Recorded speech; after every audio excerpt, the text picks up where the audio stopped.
Hallo und herzlich willkommen zu einem neuen Quick-Tipp von Schuster Automobile. In diesem Video dreht sich alles um die Warnung bei Geschwindigkeitsüberschreitung eures Fahrzeuges. Und wenn bei euch jetzt so kleine Fragezeichen auftauchen, es gibt eine neue EU-Richtlinie, die Juli 2024 in Kraft tritt und die besagt, dass alle Fahrzeuge, die neu auf den Markt kommen, euch warnen müssen, wenn ihr schon geringfügig die Geschwindigkeit überschreitet. Das ist ein relativ kontroverses Thema und wir haben euch da auch schon sehr ausführlich auf YouTube informiert. Ich verlinke euch gerne mal dieses ausführliche Video und da kamen natürlich auch ganz viele Fragen von euch.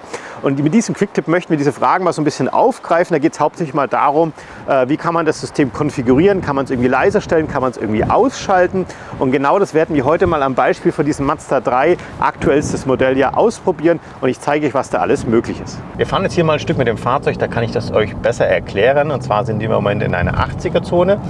Alle neuen Fahrzeuge verfügen über ein erweitertes Verkehrszeichen-Erkennungssystem. Das bedeutet, wir haben einen sogenannten intelligenten Speed Assist, ISA auch genannt.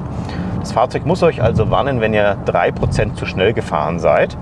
Und das ist tatsächlich gar nicht so viel. Bei 50 km/h Zone sind das irgendwie 51, 52 km/h, bei 100 eben schon 103. Das hat man schnell erreicht. Und es gibt noch eine zweite Funktion, und zwar werdet ihr immer informiert, wenn sich das Verkehrszeichen geändert hat. Also habt ihr eine 80er-Zone wie wir gerade und es kommt ein neues Verkehrsschild, das schneller oder langsamer ist, kriegt ihr immer einen Benachrichtigungston. Das zeigen wir euch jetzt gleich mal. Wir sind jetzt in der 80er-Zone. Ich fahre jetzt mal auf knapp 80. Jetzt kommt ein 60er-Schild. Aufpassen. Aber ich habe das gerade gehört. Jetzt fahre ich absichtlich mal einen Tick zu schnell, also ich nehme Geschwindigkeit raus, aber nicht schnell genug. Und jetzt hört ihr hier den Ton, der dann eben ertönt, wenn ihr zu schnell fahrt.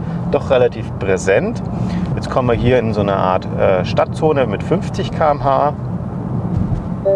Und gleich wieder der Benachrichtigungston. Und wenn ich jetzt hier eben zu schnell fahren würde, wird er auch wieder hier der sogenannte Ton auftauchen. Das Ganze kann man aber natürlich auch ein bisschen nach euren Wünschen konfigurieren und verändern. Und das schauen wir uns jetzt hier gleich mal an. Das ist, glaube ich, auch ganz interessant für euch. Und zwar brauchen wir dazu hier das Mazda Connect System, in dem wir hier mal reinschauen werden. Um hier die Konfigurationsmöglichkeiten zu sehen, müsstet ihr bitte in Einstellungen runtergehen. Das machen wir gleich mal. Es handelt sich hierbei um ein Sicherheitssystem, das heißt, wir gehen in Sicherheitseinstellungen rein und ein sogenanntes Fahrassistenzsystem. Und hier unten finden sich zwei Punkte, die mit der Verkehrszeichenerkennung zu tun haben. Einmal nächste Geschwindigkeitsbegrenzung anzeigen, ist jetzt hier standardmäßig angehakt, finde ich auch tatsächlich sehr sinnvoll. Man kann das jetzt hier im Tacho auch schon ganz gut sehen.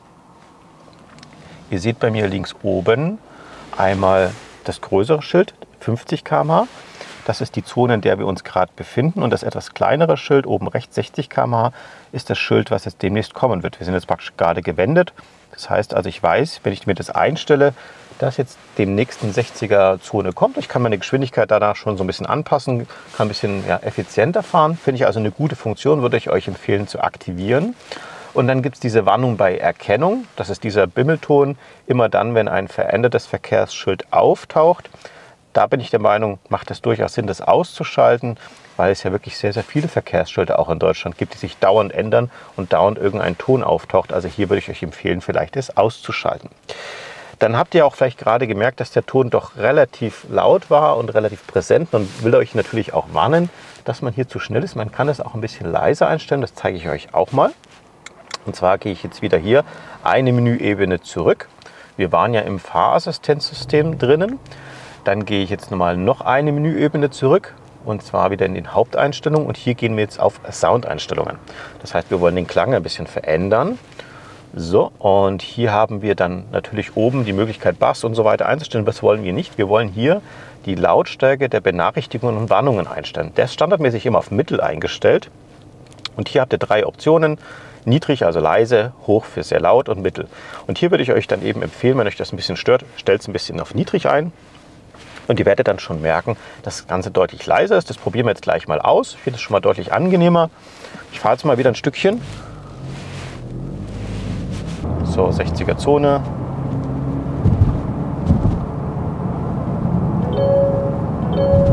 Ich hoffe, es kommt auch im Video rüber. Es ist tatsächlich jetzt mal deutlich leiser, allerdings noch deutlich zu hören. Es sind 5 Töne, die insgesamt ertönen.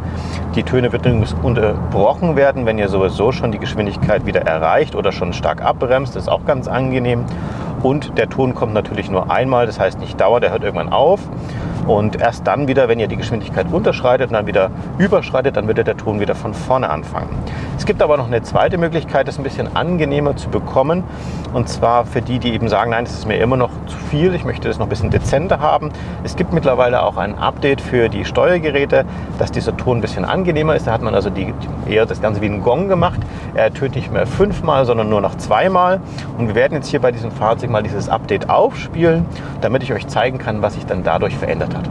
So, das Update ist nun aufgespielt, hat insgesamt ca. 20 Minuten gedauert und wir sind wieder in unserer 80er-Zone. Ich beschleunige mal hoch, fahre knapp über 80 km/h. Und dann hören wir uns das gleich mal an. Jetzt fahre ich etwas schneller. Kleinen Moment warten, genau hinhören. Ich hoffe, ihr konntet es hören. Also es ist wesentlich leiser, viel angenehmer vom Ton. Finde ich schon fast wieder schön, weil das tatsächlich auch eine wichtige Information ist. Wenn ihr ein bisschen zu schnell fahrt, könnt ihr die Geschwindigkeit jetzt eben anpassen oder nicht. Wie gesagt, es sind ja nur 3%, die ihr überschreiten müsst, damit das Ganze dann auch entsprechend ertönt. Aber ich finde, so kann man es wirklich lassen. Und wenn euch das immer noch stört, habe ich immer noch einen Tipp für euch, wie ihr es komplett ausschalten könnt bzw. stumm schalten könnt. Das schauen wir uns gleich nochmal in der Firma an. Um das System stumm zu schalten, müsst ihr nicht ganz aufwendig in irgendeiner Menüstruktur rumsuchen und Haken setzen beim Fahren, um Gottes Willen. Mazda hat es euch wirklich einfach gemacht. Hier links am Armaturenbrett befindet sich hier diese Taste, die sogenannte iActive-Sense Stummschalttaste. Einfach nur drücken und schon seht ihr hier im Tacho auch nochmal das gleiche Symbol. Achtung, ist stumm geschalten. Ganz wichtig, dabei ist nicht nur diese Geschwindigkeitsüberschreitungswarnmeldung stumm geschalten, sondern auch noch weitere recht unbeliebte Töne, wie zum Beispiel der Spurhalteassistent, Spurwechselassistent, die Querverkehrswarnungen, die es mittlerweile vorne und hinten gibt, zum Beispiel beim Ausparken, wenn jemand quer kommt, oder auch für diese Annäherungswarnungen, wenn ihr zum Beispiel vorne einen PKW vor euch habt, der urplötzlich bremst. Ganz wichtig aber zu wissen, diese Systeme werden eben nicht ausgeschaltet, sie werden trotzdem weiterhin funktionieren. Sie werden euch weiterhin Mitteilungen senden oder auch am Lenkrad zum Beispiel vibrieren, aber sie werden euch eben nicht mehr akustisch nerven. Grundsätzlich muss ich aber auch dazu sagen, dass der Ton mittlerweile wirklich sehr schön und angenehm ist. Eigentlich kann man ihn wirklich mittlerweile anlassen. Ihr habt es ja gehört, davor war er wirklich deutlich lauter und prägnanter. Was allerdings nicht geht, man kann diese Systeme eben nicht dauerhaft ausschalten. Das ist gesetzlich verboten. Das bedeutet genauso bei der Stummschaltung auch, dass immer dann, wenn ihr das Auto neu startet, werden die Systeme wieder in der Standardeinstellung sein. Das heißt, sie werden euch eben warnen. Das kann man leider und darf man auch nicht verändern und auch nicht zu programmieren. Ist leider nicht möglich. Was mir zu dem Thema noch einfällt, und zwar kann es sein, dass wenn ihr das Fahrzeug nach längerer Standzeit startet, dass hier vorne im Tacho so eine Mitteilung auftaucht, TSR-Leistung reduziert, keine Navigationsdaten verfügbar. Der Hintergrund ist der, dass dieses System hier, dieser Tacho, sehr schnell hochgefahren ist, ja auch ein kleiner PC. Allerdings das Navigationssystem, weil es aufwendiger ist, ungefähr so 2-3 Sekunden benötigt. Und in dieser Zeit registriert das Auto eben, dass die Navigationsdaten mit den vorhandenen Verkehrszeichen nicht vorhanden sind. Hier ist es aber ganz wichtig, dass diese beiden Systeme eben sehr schön miteinander arbeiten, damit man hier eben eine möglichst hohe Erkennungsrate hat. Und sobald die Daten eben vom Navi fehlen, wird hier eine Mitteilung auftauchen. Ist aber nicht schlimm, diese Mitteilung ist wirklich blitzschnell wieder weg. Meistens dauert es keine 1-2 Sekunden. Brauche ich also nicht zu beunruhigen. Soweit ich weiß, arbeitet Mazda auch noch daran, ob man das vielleicht irgendwie im gesetzlichen Rahmen auch noch verändern könnte. Aber grundsätzlich ist das erstmal nichts, was euch eben beunruhigen muss. Ich würde mich freuen, wenn euch dieses Video gefallen hat. Wenn ja, lasst uns gerne auch einen Daumen nach oben da. Habt ihr noch irgendwelche Fragen zu dem Thema? Wie immer, packt es unten in die Kommentare rein. Wir versuchen da immer so schnell wie möglich zu antworten. Wenn euch unser Kanal gefällt, denkt dran, auch unseren Kanal zu abonnieren. Das ist absolut kostenlos für euch. Drückt die Glocke, dann kriegt ihr immer eine Info, wenn wir ein neues Video hochgeladen haben. Und ansonsten Dankeschön fürs Zuschauen. Wir sehen uns einfach wieder beim nächsten Quick-Tipp.